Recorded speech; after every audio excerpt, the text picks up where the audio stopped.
بسم اللہ الرحمن الرحیم۔ السلام علیکم بیٹا، آج ہم انگلش بک 2 کا تیسرا لیسن پڑھیں گے، why boys fail in college, جسے لکھا ہے ہربرٹ ای ہاکس نے۔ اس ایسے میں مصنف ہمیں بتاتے ہیں کہ لڑکے کالج میں کیوں فیل ہو جاتے ہیں، وہ کون سی وجوہات ہیں جن کی وجہ سے لڑکے اکثر کالج میں فیل ہو جاتے ہیں۔ تو آئیے بیٹے، سب سے پہلے اپنے مصنف کا تعارف دیکھتے ہیں، ہربرٹ ای ہاکس۔ ان کا پورا نام ہے ہربرٹ ایڈون ہاکس، اور یہ 6 دسمبر 1872 کو پیدا ہوئے اور 1943 میں انہوں نے وفات پائی۔ یہ بھی امریکن نیشنل ہیں، یعنی کہ امریکہ کے رہنے والے ہیں، اور ان کا 25 سال کا ٹینیور ہے as dean of Columbia college. Columbia college میں 25 سال یہ ڈین کے طور پر کام کرتے رہے۔ بیسیکلی یہ ایک میتھمیٹیشین تھے and he was also an experienced educator, اور ان کی اسپیشلٹی یہ تھی کہ یہ کالج کے بچوں کے پرابلمس کو بڑا جانتے تھے۔ اس کی انہیں بہت زیادہ ہاؤ ناؤ تھی، یعنی کہ بچوں کے پرابلمس کو یہ بڑی اچھی طرح ہینڈل کر لیتے تھے۔ تو اب اپنے ٹائٹل کو دیکھتے ہیں، why boys fail in college. بیٹے سب سے پہلا ورڈ جو ٹائٹل کا ہے that is why. The essay points out some reasons why boys fail in college. تو لفظ وائی بتاتا ہے کہ اس ایسے میں مصنف نے وہ ریزنز پوائنٹ آؤٹ کی ہیں جن کی وجہ سے لڑکے کالج میں فیل ہو جاتے ہیں۔ جو دوسرا ورڈ ہے وہ ہے بوائز۔ بوائز یہ بڑا امپورٹنٹ ورڈ ہے، کیونکہ مصنف نے اسٹوڈنٹس کا ورڈ یوز نہیں کیا، مصنف نے گرلز کا ورڈ یوز نہیں کیا، تو بوائز کا کیوں کیا ہے، یہ آپ کے سوچنے کی بات ہے۔ بیٹا ہمارے آج کے لیسن کے ٹوٹل 9 پیراگرافس ہیں، تو آئیے سب سے پہلے فرسٹ پیراگراف کو دیکھتے ہیں۔ اس پیراگراف میں رائٹر ہمیں بتاتے ہیں کہ there are 2 major types of boys who fail in college. بچوں کی 2 ایسی میجر قسمیں ہیں جو کالج میں فیل ہو جاتے ہیں۔ نمبر 1 دوز ہو ٹرائی، وہ جو کوشش کرتے ہیں اور اس کے باوجود فیل ہو جاتے ہیں۔ Number 2 those who do not try, وہ جو کوشش ہی نہیں کرتے اور فیل ہو جاتے ہیں۔ تو ہمارے رائٹر کا جو میجر کنسرن ہے وہ پہلی قسم ہے کہ وہ بچے جو کوشش کرنے کے باوجود فیل ہو جاتے ہیں، تو ایسی کون سی وجوہات ہیں جن کی وجہ سے وہ فیل ہو جاتے ہیں۔ تو دوسرے بچے جو کوشش ہی نہیں کرتے انہیں تو ظاہری بات ہے فیل ہونا ہی ہونا ہے۔ تو آئیے دیکھتے ہیں سب سے پہلی قسم بچوں کی، وکٹمز آف نروس ہیبٹس، نفسیاتی عادات یا نفسیاتی مسائل کا شکار بچے۔ تو یہ کرتے کیا ہے؟ He sits down to study, opens his book, but then he begins to sharpen his pencils. He wastes his time. یہ پڑھنے کے لیے بیٹھتا ہے، اپنی کتاب کو کھولتا ہے، لیکن پھر اسے یاد آتا ہے کہ اسے اپنی پینسل کو شارپ کرنا ہے۔ وہ پینسل کو شارپ کرنے لگ جاتا ہے، اور جب وہ ایک پینسل کو شارپ کر لیتا ہے پھر اسے یاد آتا ہے اوہو میری تو ساری پینسلز کو شارپ کرنے کی ضرورت ہے، تو وہ سب کو شارپ کرنا شروع کر دیتا ہے، اور اس انداز سے وہ اپنے وقت کو ضائع کر دیتا ہے۔ اس کو لگتا ہے کہ وہ ٹرائی کر رہا ہے، وہ کوشش کر رہا ہے پڑھنے کی، لیکن اصل میں وہ کوشش نہیں کر رہا، اپنا وقت ضائع کر رہا ہے۔ اس کا علاج کیا ہے؟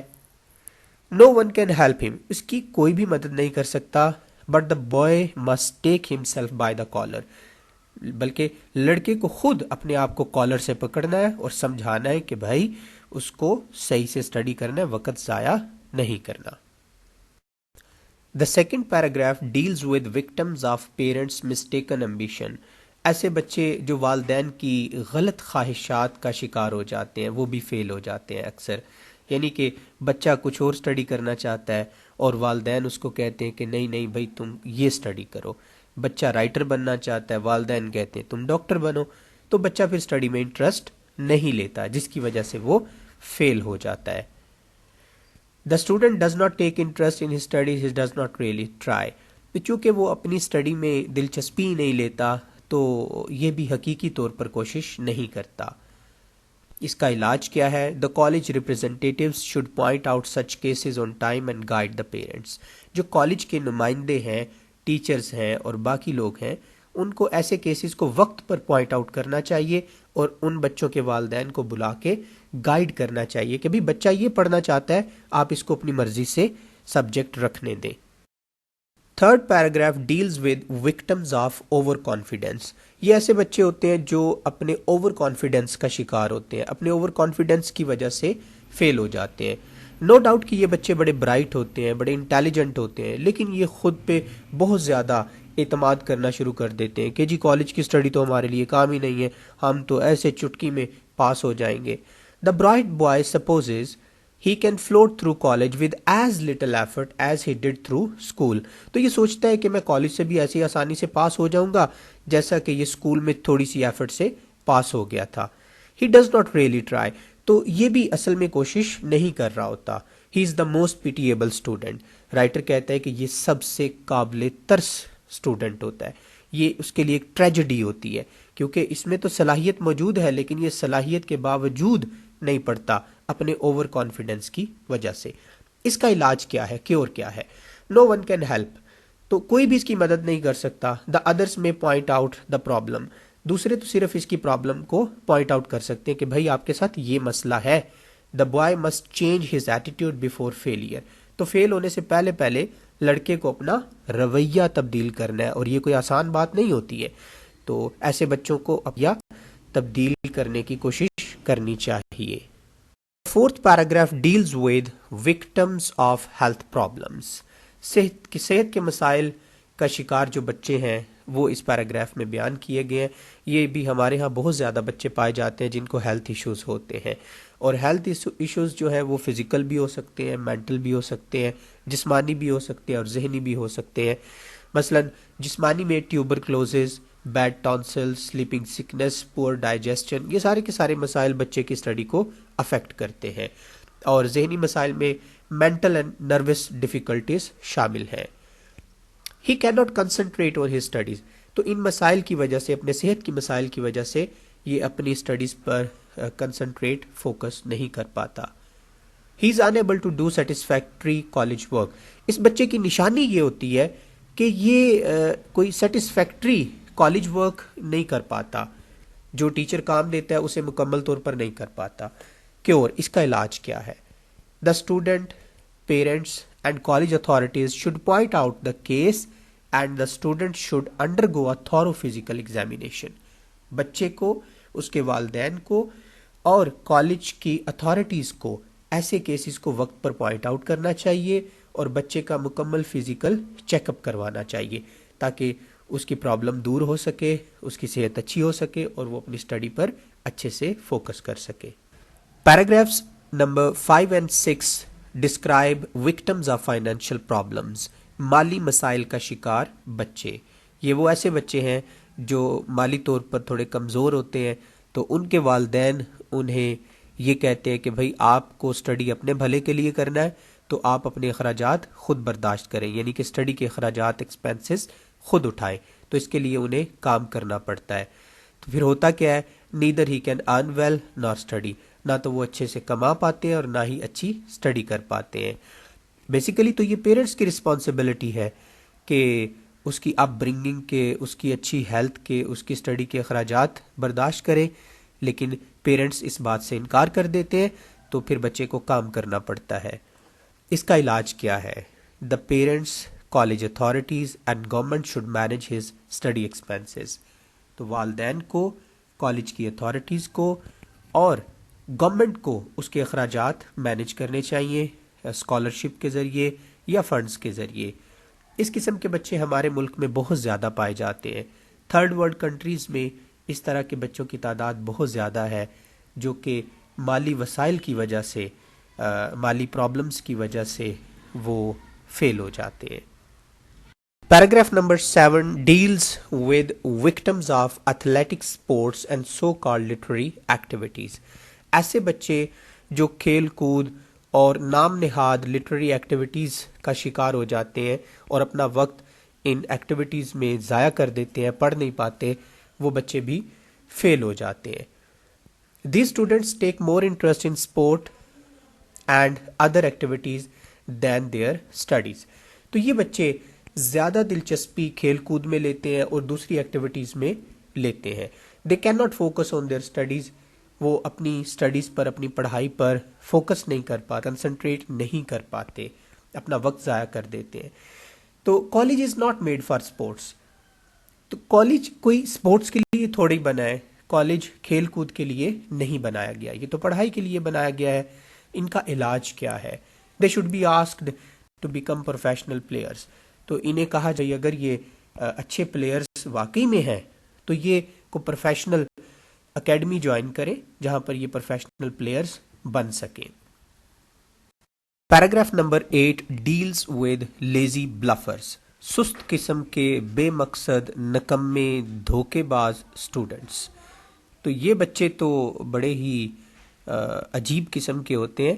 دے drift into college and usually drift out again. تو یہ کالج میں ایسے ڈرفٹ کر جاتے ہیں، سارا دن کالج کی خاک چھانتے رہتے ہیں بنا کسی مقصد کے. اینڈ ڈرفٹ آؤٹ اگین، اور یہ کالج سے پھر ایسے ہی سست روی سے نکل بھی جاتے ہیں. ان کا کوئی مقصد نہیں ہوتا کالج میں آنے کا. He is the only one who does not try at آل.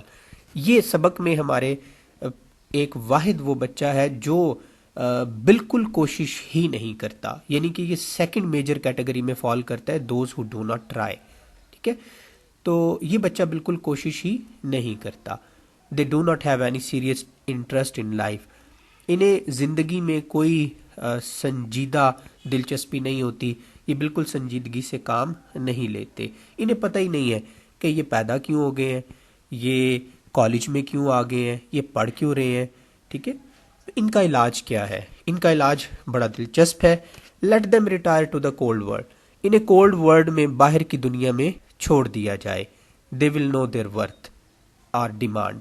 تو انہیں پتہ چل جائے گا کہ باہر کی کولڈ ورلڈ میں، ظالم کرول اس دنیا میں ان کی کیا ورتھ ہے، ان کی کیا ڈیمانڈ ہے. تو انہیں خود بخود اس بات کا پتہ چل جائے گا جب یہ کالج سے باہر کی دنیا میں جائیں گے. So this last paragraph deals with the responsibilities of a college dean. ایک کالج ڈین کی کیا کیا ذمہ داریاں ہونی چاہیے. The college dean must have some diagnostic abilities like a physician. ایک کالج ڈین میں ایک ڈاکٹر کی طرح تشخیصی قابلیت ہونی چاہیے. جیسے ایک ڈاکٹر اپنے مریض کے مرض کی تشخیص کر لیتا ہے، اسی طرح ایک کالج ڈین میں بھی یہ خصوصیت ہونی چاہیے، یہ قابلیت ہونی چاہیے کہ وہ اپنے کالج کے بچوں کی پرابلمس کی تشخیص کر سکے. If he can save boys from failure, he is doing the part of his job. اگر کالج ڈین بچوں کو فیلئر سے بچا سکتا ہے یا بچا رہا ہے تو وہ اپنی جاب کو اچھے طریقے سے کر رہا ہے. تو یہ تھا بیٹے آج کا ہمارا لیسن. اور اب آپ کو اپنے آپ کو آئیڈینٹیفائی کرنا ہے کہ کیا یہ جو 7 قسم کے بچے یہاں پر بیان کیے گئے ہیں، کیا آپ ان میں سے کوئی ایک تو نہیں ہے؟ اگر آپ کوئی نروس ہیبٹس کا شکار ہیں، نفسیاتی مسائل کا شکار ہیں، یا آپ نے غلط سبجیکٹ رکھ لی ہیں والدین کے پریشر کی وجہ سے، یا پھر آپ اوور کانفیڈنس کا شکار ہیں، یا آپ کوئی اکنامک کرائسس کا شکار ہیں، یا آپ کو کوئی ہیلتھ ایشوز ہیں، یا آپ کھیل میں زیادہ وقت ضائع کرتے ہیں، یا آپ لیزی بلفر ہیں، تو اگر ان میں سے آپ کوئی ایک بھی ہیں تو پلیز آپ اپنے پیرنٹس سے، اپنے ٹیچر سے یا اپنے باقی رہنماؤں سے آپ رہنمائی لے سکتے ہیں. اس سے پہلے کہ آپ فیل ہو جائیں آپ کو ضرور کسی نہ کسی سے کنسلٹ کرنا چاہیے. تو آئیے بیٹا اب ہم چلتے ہیں اپنے تیسرے سبق کے سوالات کی طرف. Question number 1. مصنف کے مطابق کچھ لڑکے ایسے ہوتے ہیں جو فیل ہو جاتے ہیں کیونکہ وہ کوشش نہیں کرتے. وہ کون ہوتے ہیں؟ کیا ہم ان کی مدد کر سکتے ہیں؟ تو یاد رہے بیٹا یہ سب سے آخری ٹائپ کے ہمارے بچے ہیں لیزی بلفرز، جو بالکل کوشش ہی نہیں کرتے. Question number 2. کس طرح لڑکوں اور ان کے والدین کی طرف سے غلط خواہش لڑکوں کو ناکامی کی طرف لے جاتی ہے؟ Question number 3. کچھ لڑکے جنہوں نے اسکول میں تو خوب میدان مارا لیکن کالج میں کوئی کارنامہ سر انجام نہیں دے پاتے، وہ کون ہیں؟ کیا آپ اپنے ملک کے کالجز میں ایسے لڑکے پاتے ہیں؟ Question number 4. مالی دباؤ کس طرح طالب علم کو ناکامی کی طرف لے جاتا ہے؟ کیا آپ کے ملک میں اس طرح کی مثالیں ملتی ہیں؟ جی بیٹا، ہمارے ملک میں تو بہت زیادہ ایسے بچوں کی مثالیں موجود ہیں جو مالی دباؤ کا شکار ہیں۔ کوشچن نمبر 5، صحت کا مسئلہ کس حد تک کالج میں ناکامی کا سبب بنتا ہے، یا وہ کون سی مختلف بیماریاں ہیں جن میں لڑکے مبتلا ہوتے ہیں؟ کوشچن نمبر 6، کھلاڑیوں کو کالج میں آپ کون سا مقام دیں گے، یا ایک طالب علم کو کھیلوں کو کس حد تک اہمیت دینی چاہیے؟ کوشچن نمبر 7، کچھ طلباء ایسے ہوتے ہیں جو تفریح کے لیے کالج میں داخلہ لیتے ہیں، کیا انہیں اس میں رہنے کی اجازت دینی چاہیے یا کہ نہیں؟ Thank you beta, stay blessed.